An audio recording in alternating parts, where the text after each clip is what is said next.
Gusto mo ba na babalik sa'yo agad-agad ang taong mahal mo at hindi na siya magdadalawang isip na balikan ka at mamahalin?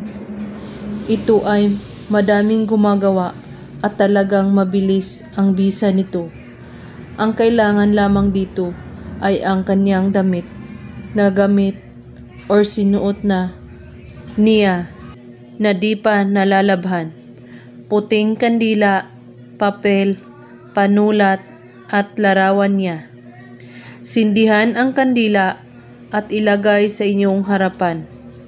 At magpo-focus ka at magko-concentrate. Iisipin ang kanyang magandang bagay na pinagsasaluhan ninyo noon. Ngayon, isulat mo sa papel ang kanyang pangalan. Punuin mo ito sa kanyang pangalan. Saka mo ilagay ang kanyang larawan sa iyong harapan. At pagkatitigan mo ito ng husto, saka ipikit mo ang iyong mga mata. At pagkaisipin siya, kailangan ay parang makikita mo ang kanyang mukha. Ngayon ay humiling ka ng isang kahilingan sa kandila tungkol sa kanya. At pagkatapos, ilagay mo ang kanyang larawan sa papel na may sulat na pangalan niya. At pagkatapos, itupi ang papel na 4 na tupi. Saka mo ito ilagay sa kanyang damit.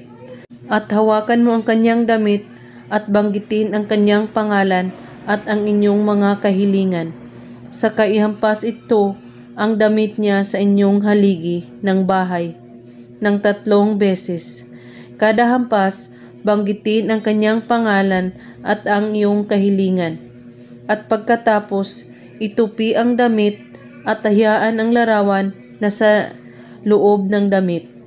At ilagay ito sa ilalim ng iyong unan. At tulugan mo ito ng 3 gabi.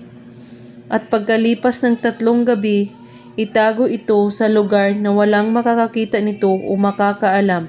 Gawin lang ito ngayong gabi bago kayo matulog, kahit anong oras at araw.